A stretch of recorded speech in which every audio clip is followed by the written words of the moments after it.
आज लागलेल्या निकालांमध्ये 3 पैकी 2 शहरात भाजपनं घवघवीत यश मिळवलंय। लातूरमध्ये अमित देशमुखांना धक्का देत संभाजी पाटील निलंगेकरांनी भाजपला सत्तेकडे आणलंय, तर चंद्रपुरात मुनगंटीवारांच्या नेतृत्वात भाजपला एक हाती विजय मिळालाय। परभणीत काँग्रेसनं आपला झेंडा फडकवलाय, राष्ट्रवादीच्या घड्याळाकडून सत्ता खेचून घेतली।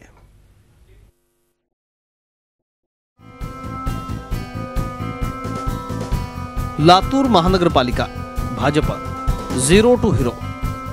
लातूर मधलं देशमुख कुटुंबाचं संस्थान खालसा झाल्यावर शिक्कामोर्तब झालाय। जिल्हा परिषद पंचायत समिती पाठोपाठ लातूर शहरातही भाजपनं काँग्रेसला चारी मुंड्या चित करत शून्यावरून थेट 36 जागा मिळवत सत्तेत येण्याचा पराक्रम केलाय। आपल्या मतदारसंघात अभावानच दिसणाऱ्या आमदार अमित देशमुख यांना जनतेनं जोरदार दणका दिलाय। आतापर्यंत एका हाती सत्ता असलेल्या काँग्रेस निम्म्या जागांवरती आली आहे। शहराचे पहिले महापौर देखील पराभूत झाले, तर राष्ट्रवादी काँग्रेस 12 वरून एका जागेवर घसरलाय। लातूरचे पालकमंत्री संभाजी पाटील निलंगेकर या विजयाचे शिल्पकार ठरले। लातूरच्या जनतेला नतमस्तक होतो। लातूरच्या जनतेने विकासाला मतदान केलंय, कामाला मतदान केलंय आणि मला असं वाटतं की देशामध्ये जे परिवर्तन होतंय की परिवारवाद हा विषयाला बाजूला ठेवून सहानुभूती किंवा परिवारावर आता भविष्यात निवडणुका होणार नाही, तर निवडणुका ह्या विकासाच्याच मुद्द्यावर होणार, सकारात्मक गोष्टीवर होणार, हा लातूरचा निकाल त्या ठिकाणी सांगतोय। जे काही आता निवडणूक आयोगाने निकाल जाहीर केलेत ते आम्ही मान्य करतो आणि यापुढेही असंच जोमानं आम्ही शहरामध्ये पक्ष म्हणून काम करू। मी सगळ्याच विजयी काँग्रेसच्या विजयी उमेदवारांचं मी अभिनंदन करतो।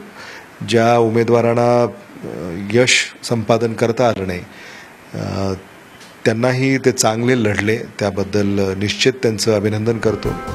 परभणी महापालिका काँग्रेसला दिलासा। परभणी महापालिकेत 2 मित्रपक्षांच्या लढाईत काँग्रेसनं राष्ट्रवादीकडून सत्ता खेचून आणली। 65 पैकी 31 जागांवर विजय मिळवत काँग्रेस सत्तेच्या जवळ गेलाय। 2012 साली काँग्रेसला 23 जागा होत्या, तर राष्ट्रवादी 30 जागांवरून 18 जागांपर्यंत खाली आलाय। मात्र आजवर अस्तित्व नसलेल्या भाजपनं 2 जागांवरून 8 वर उडी घेतली। परभणीत गेल्या 25 वर्षांपासून आमदार खासदार असलेल्या शिवसेनेला अंतर्गत वादाचा फटका बसलाय।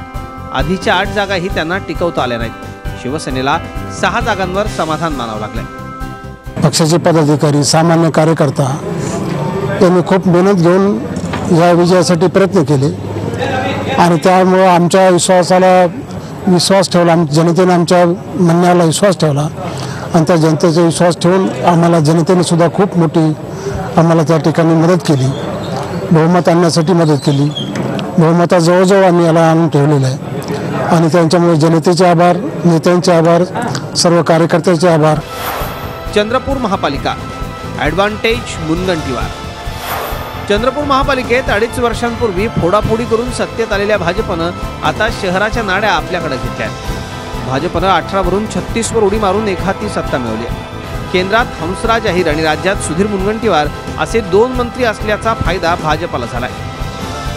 काँग्रेसनं माजी खासदार नरेश पुगलिया यांच्या नेतृत्वात निवडणूक लढली होती। काँग्रेसला केवळ 12 जागा मिळाल्या। शिवसेनेचीही घसरगुंडी झाली आहे। 8 जागा मिळवून बसपानं मुसंडी मारली आहे। 18 सदस्य होते, आज 38च्या आसपास आमचे सदस्य गेले आणि स्पष्ट बहुमत आलं।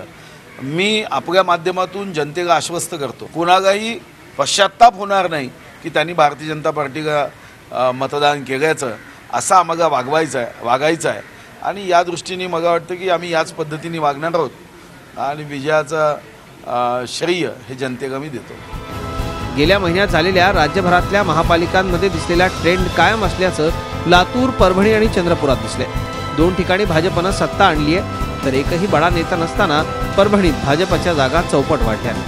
फडणवीस यांची खुर्ची आणखी घट्ट करणारे हे निकाल आहेत असं म्हटलं तर वावगं ठरणार नाही। लातूरहून शशिकांत पाटील, परभणीहून गजानन देशमुख आणि चंद्रपूरहून आशिष आंबाडेसह ब्युरो रिपोर्ट झी मीडिया।